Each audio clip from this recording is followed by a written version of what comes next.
BJP ஜெயிக்கணும்னா மோசடி பண்ணால் தவிர அவங்க ஜெயிக்க முடியாது.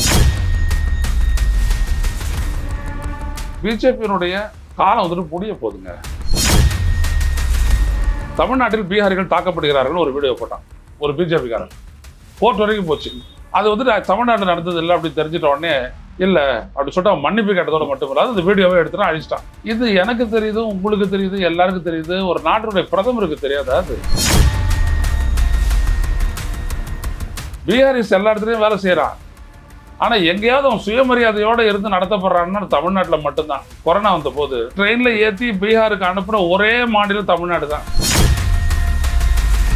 ஒரு பீகாரி கிட்ட வந்துட்டு நீங்க மைக்க நீட்டிங்கன்னா போடா அப்படின்னுவான். அவன் எப்படி தமிழக அரசை காட்டி கொடுப்பான்? ஒரு நாட்டுடைய பிரதமர் இவ்வளவு கீழ்த்தரமாக பேசுவாரு. சவால் விட்டார் ராகுல் காந்தி தான். நீ எங்க வேணாலும் எதை வேணாலும் பண்ணலாம், ஆனால் உன்னால தமிழ்நாட்டை ஒண்ணுமே பண்ண முடியாதுன்னு போயிட்டு சொன்னார்ல. அதுதான் வெறியோட இங்க வந்துட்டு முட்டிக்கிட்டு இருக்கிறாங்க. திமுக ஆட்சி வந்து 4 வருஷம் ஆச்சு. ஒரு இந்து முஸ்லீம் கலவரத்தை சொல்லுங்க பார்ப்போம். இவன் இங்க நல்லா ஆக்டிவா இருக்கிறான். பிஜேபி நிறைய துட்டு எடுத்து வந்து இறக்குறான். பண்ண முடியலையே. இதுவே தெரியாத ஒரு பிரதமர் இனவாதத்தை எழுப்பி விடுறாரு.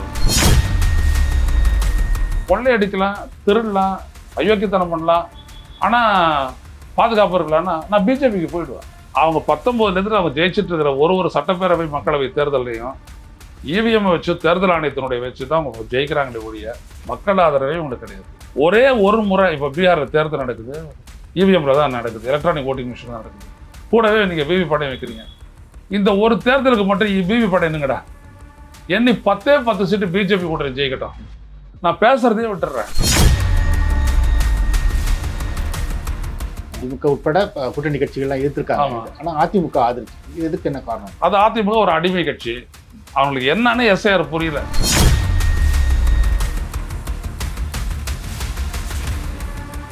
ஆச்சி அதிரசமா விடுங்க, கையில தட்டி சூடான எண்ணெயில பொரிச்சா அதிரசம் ரெடி. வணக்கம் சார். வணக்கம். பீகார் தேர்தல் பிரச்சார கூட்டத்தில் பேசும்போது பிரதமர் மோடி தமிழ்நாட்டில் திமுகவினர் பீகாரிகளை தாக்கியிருக்காங்க அப்படிங்கிற மாதிரி ஒரு பேச்சை பேசியிருக்காரு. இதுக்கு முன்னாடி ஒடிசாலையும் அவர் இது மாதிரி பேசியிருந்தார். இது எப்படி பாக்குறீங்க? இப்போ ஒரு இயக்கத்தை சார்ந்தவங்க பேசுறாங்க அப்படின்னா அது வேற கதை. ஒரு பிரதமராக இருக்கிறவர் வந்துட்டு அனைவருக்குமான காப்பாளர். பிரதமர், முதலமைச்சர் இவங்கெல்லாம் அனைவருக்குமான காப்பாளர். இந்த வடநாட்டவர்கள் இங்கே வேலை செய்யற பிரச்சனை இங்கே கிளப்பும் போது பலரும் ஸ்டாலின் எப்படி பேசினாருன்றதை நீங்க பாருங்களேன். இல்லை அவங்க வந்துட்டு வேலை செய்யறதை பற்றியெல்லாம் ஒண்ணுமே இல்லை, எந்த விதமான கமெண்ட்டும் இல்லை. அவங்களுக்கு உரிய பாதுகாப்பு இருக்குது எல்லாமே. அதுதான் ஸ்டாலினை வந்துட்டு காப்பாத்துச்சு. பிரசாந்த் கிஷோரும் பிஜேபிக்காரன் ஒருத்தன் போட்டான், ஒரு வீடியோ ஒன்று போட்டான். எங்கேயோ நடந்த வீடியோ வந்துட்டு தமிழ்நாட்டில் பீகாரிகள் தாக்கப்படுகிறார்கள் ஒரு வீடியோ போட்டான் ஒரு பிஜேபிக்காரன். கோர்ட் வரைக்கும் போச்சு. அது வந்துட்டு தமிழ்நாட்டில் நடந்தது இல்லை அப்படி தெரிஞ்சிட்ட உடனே கோர்ட்டுக்கு கடுமையாக கண்டனம் தெரிவிச்ச உடனே இல்லை அப்படி சொல்லிட்டு மன்னிப்பு கேட்டதோட மட்டும் இல்லாத அந்த வீடியோவை எடுத்துட்டு அழிச்சிட்டான். இது எனக்கு தெரியுது, உங்களுக்கு தெரியுது, எல்லாருக்கும் தெரியுது, ஒரு நாட்டினுடைய பிரதமருக்கு தெரியாதா? அது தமிழ்நாட்டில் வந்துட்டு பீகாரிகள் தாக்கப்பட்டாங்க அப்படின்னோம்னா இதே இந்த இந்தியா கூட்டணியினுடைய அந்த முன்னெடுப்பு அவங்க வந்துட்டு பண்ணாங்க இல்லையா? ராகுல் காந்தியும் தேஜஸ்வி யாதவும் வந்துட்டு பெரிய மகன் எழுச்சி பயணம் ஒன்று பண்ணாங்க இல்லையா? வாக்காளர் உரிமை மீட்பு. அதுல வந்துட்டு இவர் போயிட்டு ஒரு நாள் ஸ்டாலின் போயிட்டு பேசுறாருங்க. இவர் பேச எடுத்துட்டு உடனே விசில் அடிக்கிறான், கை தட்டுறான், ஒரே இதாச்சு. அது நாடு முழுவதும் வந்துச்சு. அப்போ அதை செய்வானா? 2. 3வது பீகாரிஸ் எல்லா இடத்துலையும் வேலை செய்யறான். ஆனா எங்கேயாவது அவன் சுயமரியாதையோட இருந்து நடத்தப்படுறான்னு தமிழ்நாட்டில் மட்டும்தான். என்ன காரணம்னு கேட்டீங்கன்னா, கொரோனா வந்த போது 2020 கொரோனா வந்த போது அவனை ட்ரெயின்ல ஏற்றி பீகாருக்கு அனுப்புற ஒரே மாநிலம் தமிழ்நாடு தான். அடுத்தபடி சத்தீஸ்கர் மாநிலம் காசு கொடுத்து ட்ரெயினுக்கு போய் இது பண்ணான். அவனை அங்கேருந்து எடுத்துட்டு வந்துட்டு அவன் குடும்பத்தோட கொண்டு வந்துட்டு போலீஸ் ஸ்டேஷன்ல ரெஜிஸ்டர் பண்ணி அவங்கள ஒரு வண்டியில ஏற்றி எடுத்துட்டு போயிட்டு அங்கே எடுத்துட்டு போயிட்டு ஸ்டேஷன்ல உட்கார வச்சு அவனுக்கு ட்ரெயினுக்கு கன்ஃபார்ம் ஆகிற வரைக்கும் அவனுக்கு சாப்பாடு போட்டு அவன் எப்படி தமிழக அரசை காட்டி கொடுப்பான்? இதை நீங்க நல்லா பாருங்க. ஒரு நாட்டுடைய பிரதமர் இவ்வளவு கீழ்த்தரமாக பேசுவாரு. ஒரு பீகாரி கிட்ட வந்துட்டு நீங்க மைக்க நீட்டிங்கன்னா போடா அப்படின்னுவான்.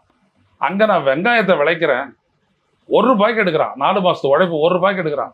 அதனால தான் நான் இங்கே வந்துட்டு வேலை செய்யறேன் அப்படின்னு. இங்க நேரம் பீகாரிஸ் வந்தாங்க, ஒரியாக்காரங்க வந்தாங்க, நேரம் அவங்க கதிரெல்லாம் இருக்கிறாங்க அப்படின்னா என்ன கத்துக்கிட்டா இருக்கிறான்? அங்க விவசாயம் பண்ணிக்கிட்டு இருந்தான். அவனுக்கு ஒண்ணுமே கிடையாது. இந்தியாவிலேயே விவசாய வருவாயில 3500-600 ரூபாயோட பாட்டத்தில் இருக்கிறது யாருன்னு பார்த்தா பீகார். அது விவசாய இடம், ஆனா விலை இல்லை. தமிழ்நாட்டில் வந்து 12,000 விவசாயி மாசத்துக்கு சம்பாரம். இது பஞ்சாப் வந்துட்டு 20,000, 24,000 வந்துட்டு அந்த மணிப்பூர் அந்த மாதிரி அந்த வட மாநிலங்களில் சம்பாதிக்கிறான் இண்டிவிஜுவலாக ஒரு விவசாயம். இங்கே தான் இந்தியாவிலேயே ரொம்ப நாசம். அவன் வெளில வந்துட்டு இப்படி சம்பாதிக்கிறான், சுயமரியாதையோட சம்பாதிக்கிறான், பாதுகாப்போட சம்பாதிக்கிறான். ஏன்னா இங்கே அரவணைக்கிறான். இதுவே தெரியாத ஒரு பிரதமர் இனவாதத்தை எழுப்பி விடுறாரு. ஏன்னா அவருக்கு என்ன அப்படின்னா, அந்த இந்தியா கூட்டணி ராகுல் காந்தி அவங்களுக்கு அதிகமான இடம் இங்கே தான் கொடுத்துருக்குது. ஒரு சீட்டு கூட பிஜேபி கிடையாது. ஆனால் இங்கே இருந்துட்டு தமிழ்நாடு புதுச்சேரியில இருந்து 10 இடம் காங்கிரஸுக்கு. ஸோ அவர் வயிறு எறிகிறாரு. ரெண்டாவது விஷயம் இன்னொன்று என்னன்னா, குஜராத்துக்கு இவ்வளோ சப்போர்ட் பண்ணுறாங்க. ஆனால் GDP gross state domestic product ஜிஎஸ்டிபியில் தமிழ்நாட்டுக்கு கீழே அது இருக்குது. இன்னமும் தமிழ்நாட்டுக்கு கொடுக்குற மாதிரி 4 மடங்கு உத்தரப்பிரதேசத்துக்கு கொடுக்குறான் வரி பகிர்வில். ஆனால் அது பின்னாடி இருக்குது. Double engine. குஜராத்தை வேலை செய்யல, மராட்டியத்தில் வேலை செய்யல, உத்தரப்பிரதேசத்தில் வேலை செய்யல, பீகாரில் வேலை செய்யல, மத்திய பிரதேசத்தில் வேலை செய்யல. ஆனால் தமிழ்நாட்டில் சிங்கிள் என்ஜினாகவே இவங்களே டெவலப் பண்ணுறாங்க. இது உங்களுக்கு வைத்தறிச்சல். இதுதான் வந்துட்டு மோடியை வந்துட்டு இந்த அளவுக்கு ரேங்க். அப்பவும் முன்னாடி அப்படிதான் பேசணும். முன்னாடி பார்த்தீங்கன்னா அப்போ என்ன பேசுனாருன்னா, மக்களவை தேர்தல் அப்போ ஒரிசால போயிட்டு, ஒரிசால இருக்கக்கூடிய அந்த கிருஷ்ணர் கோயில் இருக்கு இல்லையா, அந்த கிருஷ்ணர் கோயிலுடைய அந்த கருவூலத்தினுடைய சாவி திருடப்பட்டு தமிழ்நாட்டில் தான் ஒழிச்சு வைக்கப்பட்டதுன்னு சொன்னார் இவர். தேர்தலெல்லாம் முடிஞ்சிச்சு. ஒரிசாவை சேர்ந்த ஒரு எம்பி போனாங்க. அவங்க இப்படி தமிழ்நாட்டை பற்றி அவதூறா பேசுனீங்க, கண்டுபிடிச்சு அந்த சாவியை தமிழ்நாட்டில் அப்படின்னு சொல்லிட்டு கேட்டாங்க. பார்லிமெண்ட்லேயே கேட்டாங்க, பதில் இல்லை. அப்படியே முடிச்சுட்டு உட்காந்துட்டு இருந்தார் இவர். அதே காலகட்டத்தில் அங்கே போயிட்டு பிரச்சாரம் பண்ண அமித்ஷா என்ன பண்ணாரு, அது எப்படி ஒரு தமிழை வந்துட்டு இங்கே சீஃப் மினிஸ்டர் ஆக முடியும்னு பாண்டியனுக்கு எதிர்த்து அவர் பேசுறாரு. நான் கூட இங்க இருந்து கேட்டேன், அது எப்படி நீ சொல்லுவ குஜராத்தி, அப்ப நீ வந்துட்டு எப்படி இங்க பிரச்சாரம் பண்ணுவ? ஒரு நாட்டினுடைய பிரதமருக்கு ஒரு இடம் இருக்கு இல்லையா, இதே மாதிரி அங்க போயிட்டு ராஜஸ்தானையும் பேசினாரு மக்களவை தேர்தல் அப்போ. என்ன புரிஞ்சுக்கணும் அப்படின்னா, பிஜேபி என்ற ஒரு கட்சி அதிகாரத்தை கைப்பற்றுவதற்காக எதையும் செய்யுன்றதுக்கு இது அத்தாட்சி. முன்னாடி வந்து அவங்க முஸ்லீம்களை ஒரு எதிரியா முன்னிறுத்துவாங்க. ஆமா. அப்புறம் எப்பவுமே ஒரு எலெக்ஷன்லயும் பாகிஸ்தானை சொல்லுவாரு. ஆமா. இப்ப தமிழர்களை தமிழ்நாட்டை சொல்றாரு. ஆமா. ஒரு தேர்தலையும் ஒரு புது எதிரியை அவர் முன்னிறுத்தி ஆமா. பேசிக்கிட்டே பாசிசா தான். வட மாநிலங்கள் அவங்களுக்கு அது உதவி பண்ணுதா? இல்ல, ஒன்னும் உதவி பண்ணல. அவங்க எதை செய்யறாங்கன்னா, 2014 கூட விட்டுருங்க, அவங்க 19ல இருந்து அவங்க ஜெயிச்சிட்டு இருக்கிற ஒரு சட்டப்பேரவை மக்களவை தேர்தலையும் இவிஎம் வச்சு தேர்தல் ஆணையத்தினுடைய வச்சு தான் அவங்க ஜெயிக்கிறாங்களே ஒழிய மக்கள் ஆதரவே உங்களுக்கு கிடையாது. ஒரே ஒரு முறை இப்போ பீகார்ல தேர்தல் நடக்குது, இவிஎம்ல தான் நடக்குது, எலக்ட்ரானிக் ஓட்டிங் மிஷின் தான் நடக்குது. கூடவே நீங்க விவி படம் வைக்கிறீங்க. இந்த ஒரு தேர்தலுக்கு மட்டும் விவி படம் என்னங்கடா, எண்ணி 10 சீட்டு பிஜேபி கூட்டணி ஜெயிக்கட்டும், நான் பேசுறதே விட்டுறேன். 10 சீட்டு 243 சீட்ல 10 சீட்டு ஜெயிக்க மாட்டானுங்க. என்ன செஞ்சானுங்க? இவங்களுக்கு பெரிய ஒரு பின்னடைவு என்னன்னா, வட மாநிலத்தில் இருக்கக்கூடிய இளைஞர்கள் வந்துட்டு அப்படியே இவங்களுக்கு எதிராக போயிட்டாங்க. இது ஒரு சும்மா ஒரு வெத்த ஐடியாலஜி. இவங்க நம்மளை வந்துட்டு ஒருத்தருக்கு எதிராக வந்து நம்மளை எதிரியா நிறுத்துறான், நம்மள சண்டை போட விடுறான், மோத விடுறான்.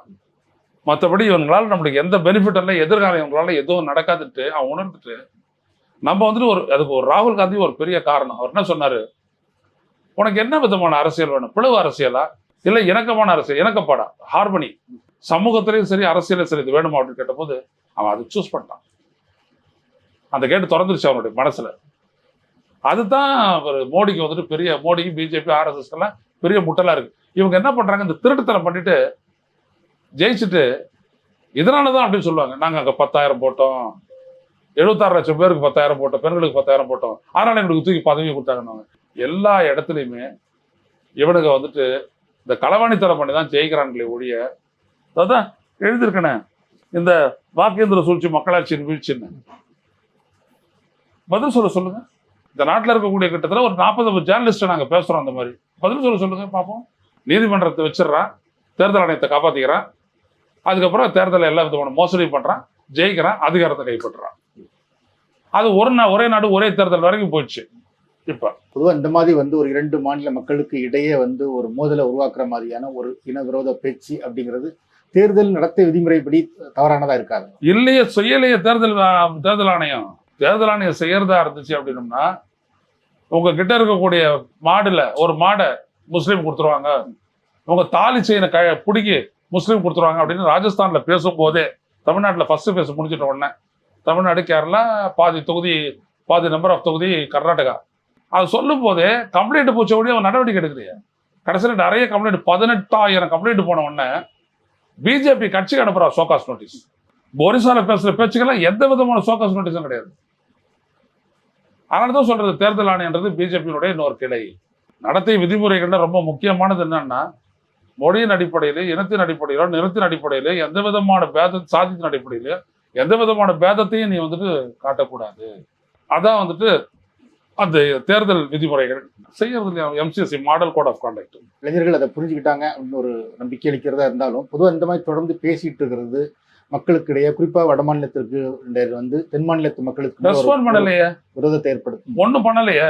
அதாவது முன்னாடிலாம் அந்த இடத்துல நின்றுட்டு பேசுறீங்கன்னா அவனுக்கு ஒண்ணும் தெரியாது, ஓ அப்படிதான் பண்றாங்களோன்னு நினைப்பான். இப்பதான் அவங்கள லட்சக்கணக்கான பேர் இங்க இருக்கிறாங்க. அவன் சொல்லுவான்ல, வாடா போய் ட்ரெயின் நின்று பாருங்க, காத்தால போயிட்டு நின்று பாருங்க சென்ட்ரல் ஸ்டேஷன்ல, பனியனையும் கட்டிட்டு எவ்வளவு பேர் அப்படியே படிக்கட்டில் உட்காந்துக்கிட்டு தொங்கிக்கிட்டு வந்து சேர்றான் பாருங்க. ஆயிரக்கணக்கில் வந்து இறங்குறான் தமிழ்நாட்டுக்கு. என்ன சேஃப்டி, சம்பளம் உடனுக்குடன், சோறு, தங்க இடம். இங்க ஒரு அன்ஸ்கில்டா வந்துட்டு ஓரிரு ஆண்டுகளுக்கு பின்னாடி ஸ்கில்டா போய் சம்பளம் அதுக்குள்ள டபுள் ஆயிடுது. அங்க போயிட்டு கல்யாணம் பண்ணிக்கிட்டு இங்க வந்து புள்ள பெற்றுக்கிட்டு புள்ளையையும் தமிழ்நாட்டு ஸ்கூல்ல படிக்க வைக்கிறான். அவனா அவங்களுடைய உறவெல்லாம் அறுத்துக்கிறான். அவங்க அம்மா அப்பா அங்கே தான் இருக்காங்க, மாமச்சாங்க தான் இருக்கான், ஓட்டு போட போறான், விழா கொண்டாட போறான், எல்லாத்துக்கும் போறான். இவன் தான் தேர்தல் ஆணையமும் பிஜேபி சேர்ந்து அவங்களை இங்கே ஓட்டுக்கு திருக்க பாக்குறான். அவன் ஒண்ணு நான் எனக்கு இங்க நான் ஓட்டு போடணும் அப்படிலாம் அவன் சொல்றான். அவன் தான் இங்க நல்லா வாடுறானே, அவனுக்கு எந்த பிரச்சனையுமே இல்லையே. இந்த மாநிலம் அவனை எல்லா இடத்துலையும் கேர் எடுத்துக்குது. நீ என்ன சொன்ன, ரேஷன் கார்டு வாங்கிக்கோ. இந்த மாநிலம் அப்ஜெக்ட் பண்ணல அதுக்கு. அது கூடுதலா அந்த கோட்டா கூட கொடுக்கல, ரைஸ் கோட்டா கூட கொடுக்கல. ஆனா இந்த மாநிலம் ஒத்துக்குச்சியா, சோரடா போட, அவ்வளவுதான். இப்படி இருக்கிறோம் நம்ம. ஏற்கனவே வந்து நீங்க சொன்ன மாதிரி பிரசாந்த் கிஷோர் அந்த வீடியோ ஷேர் பண்ணி போகும் தமிழ்நாட்டு சார்பாக வந்து ஒரு விளக்கம் அளிக்கப்பட்டது. அந்த மாதிரி எதுவும் நடக்கலை அப்படின்னு சொல்லி எதுவும் கோர்ட் வரைக்கும் போச்சு. வந்து திரும்பவும் இந்த மாதிரி தொடர்ந்து நடந்துட்டு இருக்கும்போது தமிழ்நாடு சார்பாக இது ஒரு விளக்கம் அளிக்கணும்னு நினைக்கிறீங்க? எதுக்கு, என்ன பீகார் மக்களுக்கு தெரியுமோ பாருங்க. பீகார்ல ஒரு மிகப்பெரிய எழுச்சி வந்துருச்சு சார். எஸ்ஐஆர் பண்ணாங்க. எதுக்கு பண்ணாங்க? பீகார்ல ஒன்றும் பண்ண முடியாது. முஸ்லிம்ஸ், தாழ்த்தப்பட்டவர்கள், ஏழை மக்கள், இவங்களை எல்லாம் வந்துட்டு வாக்காளர் பட்டியலிருந்து எவ்வளவு தூரம் நீக்கணுமோ நீக்கி வெற்றியை உறுதி பண்ண பார்த்தாங்க. ஆனா 80% மக்கள் எழுச்சி பிஜேபி எதிராக, ஐக்கிய ஜனதா தளத்துக்கு எதிராக ஒரு கிளர்ந்து எழுதுட்டான். என்ன பண்ண முடியும் உங்களால? 47 லட்சம் ஓட்டை நீ ரிமூவ் பண்ண. முதல்ல 65 லட்சம், 22 லட்சம் பேர் செத்து போயிட்டான்னு, 7 லட்சம் பேர் டபுள் என்ட்ரின்னு, 36 லட்சம் பேர் வெளியேறிட்டான் அப்படின்னு. அதுக்கப்புறம் நீ ஏன் பயப்படுற? ஏன் ஜெயிக்க முடியாது? கிளர்ந்து எடுத்துட்டாங்க. அதனாலதான் நான் சொல்ல வர, தமிழ்நாடு எதுவுமே பண்ண வேணாம். நம்ம ஏன் பண்ணணும்னா, இவனுடைய யோக்கியதை இங்க இருக்கிறவனுக்கு புரியணும். இங்க சிலர் ஜாதி மதத்தை பிடிச்சிட்டு ஆடிட்டு இருக்கிறான்ல, அவனை தான் பிஜேபி அப்படி கேப்சர் பண்ணிடுறாங்க. திருப்பரங்குன்றத்துல மேல எடுத்துட்டு போயிட்டு ஆடு வெட்டக்கூடாது, கோழி வெட்டக்கூடாது, அது ஒண்ணு இவன் மதத்தை அடுக்கல. எவ்வளவு கீழ்த்தரமானவங்க பாருங்க இவங்க. அதை புரிய வைக்கிறத நம்ம பேசுறோம், மற்றபடி வேற ஒண்ணும் இல்லை.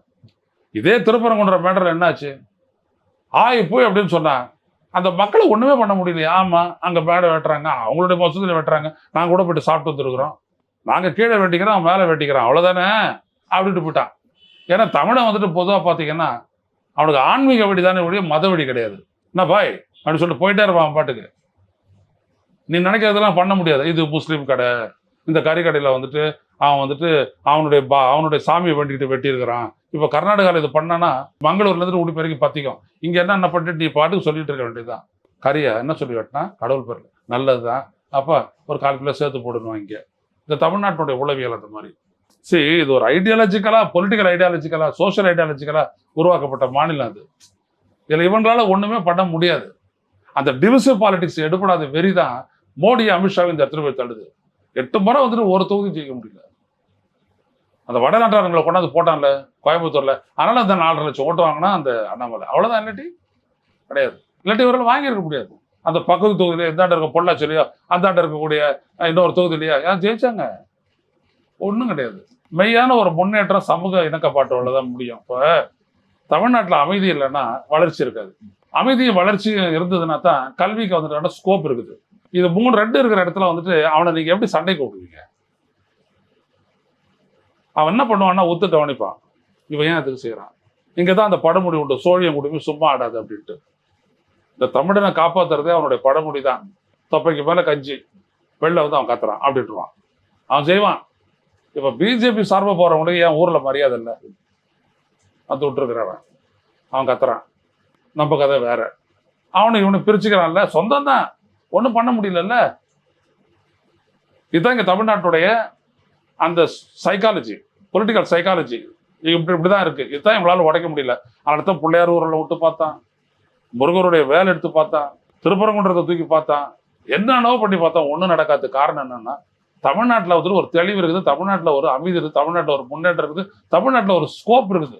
நீ வாழலாம் தாராளம். இங்க இருக்கிற இந்த மதவாதத்தை, இந்த சாதியவாதத்தை தவிர இங்க சாதியவாதம் இருக்குது. என் பொண்ணை அடுத்து அவன் இப்படி கட்டலாம் அப்படின்னு சொல்லிட்டு அவன் வெட்டிக்கிறான், குத்திக்கிறான், சாவறான். அது தவிர வேற எதுவுமே கிடையாது. இப்போ வந்து திமுக ஆட்சி வந்து 4 வருஷம் ஆச்சு. ஒரு இந்து முஸ்லீம் கலவரத்தை சொல்லுங்க பார்ப்போம். இவன் இங்க நல்லா ஆக்டிவா இருக்கிறான். பிஜேபி நிறைய துட்டு எடுத்து வந்து இறக்குறான். பண்ண முடியலையே. அது ஒண்ணு போறாத, இவங்களால ஒன்றும் பண்ண முடியாது அப்படின்றத. அதனால தான் எச் ராஜாலேருந்து எல்லாரும் ஒதுக்கப்பட்டது காரணமே இதுதான். அவங்களுடைய பேச்சு. எம்ஜிஆருக்கு வந்துட்டு காவி துண்டை போட ஆரம்பிச்சான், பெரியாருக்கு காவி சாயம் ஊத்துனான், அம்பேத்கருக்கு போயிட்டு காவி துண்டை போட்டான். என்ன ஆச்சு? போலீஸ்கார முடிச்சு உள்ள போட்டான். அவ்வளவுதான். இவ்வளவு ஒரு வெறுப்பு பேச்சுக்கு பிறகு இங்க இருக்கிற ஒரு சிலர் மோடின்னு ஆதரிக்கிறாங்களா, அவங்களை எப்படி புரிஞ்சுக்கல? இல்ல, நீங்க வந்துட்டு அது எப்படி புரிஞ்சுக்கணும் அப்படின்னோம்னா, அவங்க ஐடியாலஜி அப்படின்றது பாத்தீங்கன்னா செல்ஃபிஷ்னஸ். நான் என்ன முன்னேற்றிக்க விரும்புறேன் அப்படின்னோம்னா, எனக்கான கொள்ளையடிக்கலாம், திருடலாம், அயோக்கியத்தனம் பண்ணலாம், ஆனா பாதுகாப்பு இருக்கலாம்னா நான் பிஜேபிக்கு போயிடுவேன். பிஜேபிக்காரங்க யாராவது கேட்டாங்கன்னா நான் சொல்றேன், அது வேற கதை. உங்களுடைய கட்சியில இருக்கிற எல்லாருமே குற்ற வழக்கில் சம்மந்தப்படாதவன் அவன் தான் பொறுப்புல இருக்கான் அப்படின்னு பிஜேபியால சொல்ல முடியுமா? நைனா நாகேந்திரனால? உன் கட்சியில எவ்வளவு பிரிவுகள் இருக்குது, நடிகர் இருக்காங்க, நடிகை இருக்காங்க, எல்லாரும் இருக்கிறாங்க. நீ சொல்ல குற்ற வழக்கில் சம்பந்தப்பட்ட குற்ற வழக்குகள், நான் மற்ற வழக்குகளை சொல்லல, குற்ற வழக்கில் சம்பந்தப்பட்டவன் யாரும் உங்க கட்சியில பொறுப்புல இல்லைன்னு அந்த ஆளால சொல்ல முடியுமா? நைனா நாகேந்திரனால? அவன் தான் பிஜேபிக்கு போறான். நீங்க ஒரு சாதாரண ஒரு வியாபாரி, ஒரு குடிமகன், ஒரு வேலை செஞ்சுட்டு வரீங்க. இந்த மாநிலத்துல தான் நீங்க தைரியமா வரலாம். ஒரு கேரளாக்காரர் சொன்னா, இங்க ஐஐடியில ஒரு பெண்ணு தூக்கு போட்டு செத்து போயிட்டா. ஏன்டா எடுத்த தமிழ்நாட்டை சேர்த்த? எனக்கு கிடைச்சது வட இந்தியாலலாம். நான் ஏன் தமிழ்நாட்டை சாப்பிட்டேன்னா இந்த இடம் தானே பாதுகாப்பானதை எடுத்து சேர்த்தேன். ஆனா இங்க ஐஐடி வேற கொண்டு விட்டாருங்க. நடவடிக்கை எடுக்க முடியல. ஏன் அது ஐஐடி? நாங்க திராவிட கழகத்தில் இருந்த காலகட்டத்திலேருந்து போராடிட்டு இருக்கிறோம். அங்க நடக்கிற சாதியம், அந்த கொடுமைகள் எல்லாம் எதிர்த்து ஒன்றும் பண்ண முடியல. அதுக்கு உரிய தலைவன் இங்க வரல. யாரும் போச்சு விடுங்க, வீட்டு போகுது, வர காலத்துல பாத்துக்கலாம். ஆனா சமூக அளவில் எப்படி இருக்குன்னு பாருங்க. ஒரே ஒரு பொண்ணை வந்துட்டு ஒருத்த வந்துட்டு இந்த பாலியல் வன்கொடுமைக்கு உட்படுத்தினா அண்ணா பல்கலைக்கழகத்துல எவ்வளவு பெரிய அளவுக்கு ஃபிளாரப் வச்சு பாருங்க. எப்படி அவங்க நியமிக்கப்பட்டாங்கன்னு பாருங்க. ஒண்ணு வேணாம், வேற ஒரு கட்சி அவனுடைய பொறுப்பு, அதனால செத்தா 41 பேர். இந்த முதலமைச்சர் ஓடி போயிட்டாங்க, நிக்கிறாரு மிட் நைட்டு. யார் செய்வாது பாரு? ஏன்? அந்த கேரிங் ஆட்டிடியூடு தான் நம்மள மக்கள்கிட்ட கொண்டு போகணும்னு நினைக்கிறாரு அந்த முதல் மந்திரி. அங்கெல்லாம் அப்படி கிடையாது. இந்த மோர்பின்ற ஒரு பாலம் ஒன்று போய் 300 பேர் செத்து போனா உடனே அங்கே சீஃப் மினிஸ்டர் போனாரா குஜராத்து? இல்லை மோடி அங்கே போனாரா? இல்லை 1500 பேர் இந்த காண போயிட்டான். 1500 பேர் காண போயிட்டானா?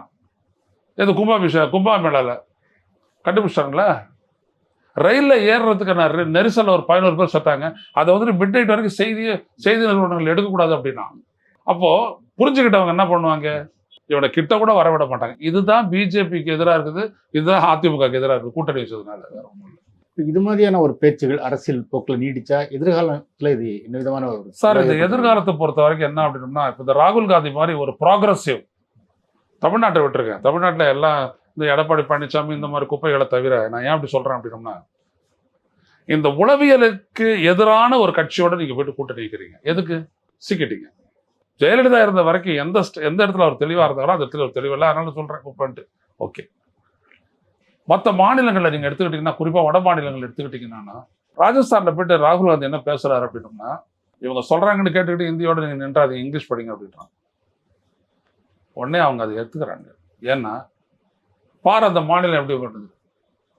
இவர் போயிட்டு தான் சவால் விட்டார் ராகுல் காந்தி தான். நீ எங்க வேணாலும் எதை வேணாலும் பண்ணலாம், ஆனாலும் உன்னால தமிழ்நாட்டை ஒண்ணுமே பண்ண முடியாதுன்னு போயிட்டு சொன்னார்ல. அதுதான் வெறியோட இங்க வந்துட்டு முட்டிக்கிட்டு இருக்கிறாங்க. இந்த எஸ்ஐஆர் நடத்துறதுக்கெல்லாம் காரணம் தான். எப்படியாச்சும் வாக்காளர் பட்டியலில் இந்த பீகாரிஸ்ட் மற்றவர்கள் எல்லாம் சேர்த்துக்கிட்டு அப்படியே தோற்கடிச்சு ஒரு வழியா ஒரு தமிழ்நாட்டில் ஒரு குழப்ப நிலை ஏற்படுத்தி ஆட்சியை பிடிச்சிட்டோம், அதிகாரத்தை பிடிச்சிட்டோம் அப்படின்னா தமிழ்நாட்டை 3 பொழந்துடலாம், 3 மொழியை திணிச்சிடலாம், சமக்கிருதத்தை கொண்டு வந்துடலாம், பள்ளி கல்வியிலேயே வந்துட்டு அந்த மனுஸ்மிருதியை திணிச்சிடலாம். இப்படி அவங்க நினைக்கிறாங்க. இது தமிழ்நாடு உணருது. ஆனா வட மாநிலங்களில் பொறுத்த வரைக்கும் முன்னேற்றம் அப்படின்றது என்னைக்கு வந்துட்டு ஒரு கேட்சியா இருக்குது. அதை ராகுல் காந்தி மற்றவர்கள்லாம் அதை செய்யறாங்க. எனவே அது ஹிஸ்டரியை நீங்க எடுத்துக்கிட்டீங்கன்னா, பிஜேபியினுடைய காலம் வந்துட்டு முடிய போகுதுங்க. அது எப்படி முடிய போகுது, அது கோரமா கூட முடியலாம். அவங்க பண்ணக்கூடிய இந்த தேர்தலில் ஜனநாயக அரசியல் அவங்க பண்ணக்கூடிய அந்த தகுதித்தெல்லாம் இருக்கு இல்லையா, அது அவங்களுக்கு ஒரு கோர முடிவு கூட தரலாம். யாராலையும் காப்பாற்ற முடியாது. தேர்தல் வாக்காளர் திருத்த சிறப்பு சட்டம் பத்தி சொன்னீங்க சார். இப்போ கிட்டத்தட்ட ஒரு 6.5 லட்சம் பீகாரிகள் தமிழ்நாட்டில் இருக்கிறதா சொல்றாங்க. இது வந்து அரசாங்கத்தோட பதிவு செய்யப்பட்ட அதிகாரப்பூர்வ தகவல். கிட்டத்தட்ட 15 அதிகாரப்பூர்வமா பாத்தீங்கன்னா 12 லட்சத்து சொச்சம் பேர் தமிழ்நாட்டில் நீங்க பாத்தீங்க அப்படின்னா interstate migrant workers approximately 12.1 lakh as per the latest available data from the Tamil Nadu labour department. 12,17,000 பேர். அதில் வந்துட்டு ஒடிசாலேருந்து வந்தவங்க 2,89,000 பேர் ரெஜிஸ்டர்டு ஒர்க்கர்ஸு. பீகார்லேருந்து 2,51,000 பேர். ஜார்க்கண்ட்லேருந்து 1,95,000 பேர். மேற்கு வங்கத்திலேருந்து 1,91,000 பேர். அஸ்ஸாம்லேருந்து 93,000 பேர். உத்தரப்பிரதேசத்துலேருந்து 90,000 பேர். இப்படிலாம் இருக்குது. இதெல்லாம் ஓவரால் டோட்டல் வந்துட்டு 12,17,000 எவ்வளோ பேர் இருக்காங்க. இது இல்லாமல் ஈஸ்ராம் அப்படின்னு சொல்லக்கூடிய இந்திய ஒன்றிய அரசு இந்திய நாடாளுமன்றத்தில் வச்சபடி total unorganised labour from other state working in Tamil Nadu is 93 lakhs. இதெல்லாம் வந்துட்டு ரெஜிஸ்டர்டு ஒர்க்கர்ஸ். அதான் இங்கே நீங்கள் புரிஞ்சுக்கணும். இந்த 12 லட்சம் பேர் ரெஜிஸ்டர்டு ஒர்க்கர்ஸ். இவங்க வந்துட்டு பார்த்தீங்கன்னா பொதுவாக டெக்ஸ்டைலு இந்த மாதிரி இதெல்லாம் ஹோட்டலில் வந்துட்டு துடைக்கிறவன், அங்கே வந்துட்டு களை பிடுங்குறவன், இன்னும் பல்வேறுபட்ட இடத்துல வந்துட்டு கொத்தனார் அந்த மாதிரிலாம் வேலை செய்கிறவன், சித்தாள வேலை செய்கிறவன், இவனெல்லாம் நீங்கள் எடுத்துக்கிற 93 லட்சம் பேர் வட மாநிலத்துக்கு வந்தவங்க. இதுதான் ரொம்ப முக்கியமானது. இப்போ இவங்களில் வந்துட்டு பீகாரை குறிப்பாக நீங்கள் எடுத்துக்கிட்டீங்கன்னா பீகார்லேருந்து வெளியே நீங்கள் வேலை செய்கிறவனெல்லாம் அங்கே இருக்கிற வாக்காளர் பட்டியல் நான் நீக்கிட்டேன், அதனால் இங்கே சேர்ந்துங்க அப்படின்னு சொல்கிறான் தேர்தல் ஆணையமே. அவன் ஒன்றும் சேர்ந்துக்க தயாராக இல்லை. அவனுக்கு என்ன அங்கே சொந்தங்கள் இருக்குது, எல்லாமே பண்ணுறது. ஆனால் அவன் இங்கே வந்து செட்டில் ஆகிட்டான்னு சொல்லிட்டு அவனை அங்கே ரிமூவ் பண்ணிட்டு இங்கே அவனை வாக்காளர் பட்டியலை சேர்க்கறதுக்கான முயற்சி நடக்குது. இதுதான் நம்மளுடைய வாக்காளர்கள் இங்கே வந்து அந்த பொலிட்டிக்கல் காம்போசிஷன் ஆஃப் தி பாப்புலேஷனை மாற்றும். வானதி சீனிவாசன் போட்டியிட்டு ஜெயிச்ச கோயம்புத்தூர் சவுத் தொகுதியில் நீங்கள் பார்த்தீங்கன்னா இந்த வட மாநிலத்தவர்கள் இருக்காங்க ஹிந்தி, அவங்க கிட்ட போய்ட்டு ஹிந்தியிலே போஸ்டர் அடிச்சு வச்சுட்டு ஹிந்தியிலலாம் பேசி கடைசி நேரத்தில் அந்த மாதிரி ஜெயிச்சிட்டாங்க. இவியமும் சேர்த்து செய்தாங்க. இப்போ சமீபத்தில் இந்த மக்களவை தேர்தலில் பார்த்தீங்கன்னா அதிமுக வேட்பாளரை விட 2 மடங்கு ஓட்டு வாங்கினாரு அண்ணாமலை. 4.5 லட்சம் ஓட்டு வாங்கினார். எப்படி முடியாது? ஸோ இந்த ஓட்டுகள் தான் இப்படி தான் அவங்க பண்ணுறாங்க. அதையும் தாண்டி திமுக ஜெயிச்சுட்டு அது வேற கதை. ஸோ இதுதான் இங்கே வந்துட்டு பிரச்சனை, வேற ஒன்றும் இல்லை. இது தேர்தல் ஆணையமும் பிஜேபியும் திட்டப்பட்டு செய்கிறாங்க. இவ்வளவு வாக்காளர்கள் வந்து தேர்தல் நீங்க சொன்ன மாதிரி இங்கே வாக்காளர்களை சேர்க்கப்பட்டாங்கன்னா அது என்ன விதமான ஒரு விளைவை ஏற்படுத்தும்? அதாவது இப்போ வந்துட்டு 7 to 5 லட்சத்து சொச்சம் அப்படி அந்த ஒரு பகுதியில் மட்டும் சேர்த்தாங்கன்னா அது ஒரு 7 to 8 தொகுதியில் வந்துட்டு ரிஃப்ளெக்ட் ஆகும். இதில் இருக்கிறவங்களில் வந்துட்டு ஒரு 10 லட்சம் பேர் சேர்த்துட்டாங்கன்னு வச்சுக்கோங்களேன், 28 அசம்பிளி செக்மெண்ட்ல பாதிப்பு ஏற்படுத்தும். திருப்பூர், கோயம்புத்தூர் சவுத்து, கோயம்புத்தூர் தொகுதி, இந்த மாதிரி எந்தெந்த இடத்துலலாம் வேலை செய்கிறாங்களோ, இப்போ ஈவன் டெல்டாவில் கூட இருக்கிறாங்க நிறைய பேர் விவசாய பணியில் ஈடுபட்டிருக்காங்க. அவங்களெல்லாம் உள்ளத்தில் பார்க்குறாங்க பிஜேபி கன்சாலிடேட்டடாக. அவங்க எப்படி குறி வைக்கிறாங்கன்னா பிஜேபி தென் தமிழ்நாடு சாதிய ரீதியாக நம்மளுக்கு வந்துடும் அப்படின்னு பார்க்குறாங்க. கொங்கு மண்டலம் இந்த வட மாநில தொழிலாளர்கள் வச்சு பண்ணிடலான்னு பார்க்குறாங்க, வேற ஒன்றும் இல்லை. பொதுவாக என்ன சொல்லப்படுது அப்படின்னா தமிழ்நாட்டில் வந்து இளைஞர்கள் படித்து வேற வேலைகளுக்கு போயிட்டாங்கிறதுனால வந்து உடல் உழைப்புக்கு இங்கே ஆட்கள் தேவைப்படுது. சும்மா பேச்சு. இங்கேயும் படிக்காதவங்க இருக்கான், படிச்சுட்டு இங்கே வேலை செய்கிறவனும் இருக்கான். அப்படிலாம் ஒன்றும் இல்லை. இது இவங்க சொல்றது. இப்போ பொதுவாக என்ன பண்ணுறாங்க அப்படின்னோம்னா இங்கே இருக்கிற ஒர்க்கர்ஸுக்கு வந்துட்டு 800 ரூபா கொடுக்கணும்னு வச்சுக்கோங்க, பீகார்லேருந்து வரவனுக்கு 500 ரூபா கொடுத்தா போதும். ஆனால் அதே இடத்துல தான் பீகாரிஸ் இருப்பானா. ஆனால் இதுக்கு அது மாற்றி சொல்றது இந்த முதலாளி இங்கே இருக்கிறவங்க வேலைக்கு வர்றதில்ல, இவன் கொடுக்குற சம்பளம் வந்துட்டு அவன் நார்மலாக சம்பாதிக்கிறத விட கம்மி. அவன் தான் வெளிநாட்டில் போயிட்டு வேலை செய்யறான் லேபர்ல. அப்போ இது வேற, இது மைக்ரேஷன் எல்லா இடத்துலையும் நடக்குது. அதுதான் காரணம். திமுக உட்பட கூட்டணி கட்சிகள்லாம் எதிர்த்திருக்காங்க. ஆனா அதிமுக ஆதரிச்சு. இதுக்கு என்ன காரணம்? அது அதிமுக ஒரு அடிமை கட்சி. அவங்களுக்கு என்னன்னு எஸ்ஐஆர் புரியல. பீகாரை பத்தி கேட்டா பீகாரை பத்தி எனக்கு தெரியாது, தமிழ்நாட்டை பத்தி பேசுகின்றார் எடப்பாடி பழனிசாமி. இப்படி ஒரு தலைவர் இருப்பாரா? மொத்த இந்தியாவும் பீகாரை பத்தி துடிக்குது. 2 பேருக்கு மட்டும் தான் துடிக்கல. ஒன்று எடப்பாடி பழனிசாமி, ஒன்று விஜய். விஜய் விடுங்க, புது அரசியல்வாதி. இவர் சொல்றாரு தமிழ்நாட்டை பத்தி பேசுங்க, பீகாரை பத்தி எனக்கு தெரியாதுன்றாரு. நீங்க என்ன சொல்லுவீங்க இந்த பொண்ணாக்க வச்சுக்கிட்டு? அவங்க ஏதோ பேசுறாங்க இறந்தவர்களை நீக்கணும். இறந்தவர்களை நீக்கிறதுலாம் சாதாரண விஷயம், எனுமரேஷன்ல முடிச்சிடலாம். இதுக்கு பதில் சொல்லு. வெளி மாநிலத்தவரை சேர்த்தானா நீ என்ன பாதிக்கப்படுவ? அவன் பிஜேபியை தான் வச்சு பண்ண போறான், அவன் நீ தான் பாதிக்கப்பட. அப்ப என்ன பண்ணுவ? அந்த அறிவு இல்லை, அவ்வளவுதான். அதனால அவங்க ஆதரிக்கிறாங்க. வட மாநிலங்கள்ல வந்து இந்த தேர்தல் முறைகேடுகள் சம்பந்தமா சொல்லப்பட்டப்ப என்ன செஞ்சாங்க சொன்னாங்கன்னா தமிழ்நாட்டில் இது நடக்காது அப்படின்னு சொன்னாங்க. இன்னைக்கு தமிழ்நாட்டுக்கு வந்துட்டாங்க அவங்க. இல்லைங்க, அதெல்லாம் சும்மா பேச்சுங்க. கம்ப்யூட்டர்ல எப்படி இவங்க ஏத்துறாங்க அப்படின்றது யாருக்கும் தெரியாது. நான் சொல்லியிருக்கிறேனே, நேஷனல் ஓட்டர் சர்வீஸ் போர்ட்டல்னு ஒரு தளம் இருக்குது. அதில் போயிட்டு நீங்கள் வந்துட்டு நான் உங்கள் பேரை போட்டு நான் ஆஃப் பண்ணிட்டு போயிட்டே இருக்கலாம். ஃபார்ம் 7 டவுன்லோட் பண்ணிட்டு, இல்லாட்டி நான் வேற ஒருத்தரோட பேரை ஃபார்ம் 6 டவுன்லோட் பண்ணி சேர்த்து விட்டு போயிட்டே இருக்கலாம். இப்படியெல்லாம் நடந்திருக்குது. நேர்பாப்புன்னு ஒன்று இருக்கு, அதில் அப்படியே ஒரு லாட்டாவே அழிச்சிடலாம். அதெல்லாம் நடந்திருக்குது, கேஸ் போட்டிருக்கிறாங்க. எல்லாத்தையும் என் புத்தகத்தில் நான் இந்த வாக்கேந்திர சூழ்ச்சி மக்களாட்சியின் வீழ்ச்சின்ற புத்தகத்தில் நான் எழுதிருக்கேன் டீட்டெயிலாக. உயர்மை பதிப்பகம் வாங்கி வேணா படிச்சு தெரிஞ்சுக்கங்க. பிஜேபி ஜெயிக்கணும்னா மோசடி பண்ணால் தவிர அவங்க ஜெயிக்க முடியாது, எங்கேயுமே ஜெயிக்க முடியாது. காஷ்மீர் டு கன்னியாகுமரி இதான் உண்மை. தமிழ்நாட்டில் அந்த மோசடியை தடுக்க முடியுமா முடியாதா? கஷ்டம், கடுமையாக போராடணும். ஒரு இண்டிவிஜுவலும் இந்த வரை வாக்காளர் பட்டியல் விடுவாங்க, அப்போ போயிட்டு பார்த்துக்கிறணும். தான் வீட்டில் இருக்கிற எல்லாரும் இருக்கிறாங்களான்னு பார்த்துக்கிறணும். அடுத்தபடியாக இறுதி வாக்காளர் பட்டியல் விடும் போது அதை பார்த்து சரி பார்க்கணும். இந்த வேலையை செஞ்சுட்டோம்னா நம்மளுடைய ஓட்டை காப்பாற்றிக்கலாம். வந்து சேர்றது யார் அப்படின்றத கட்சிகள் பார்த்துக்கணும். நன்றி. நன்றி.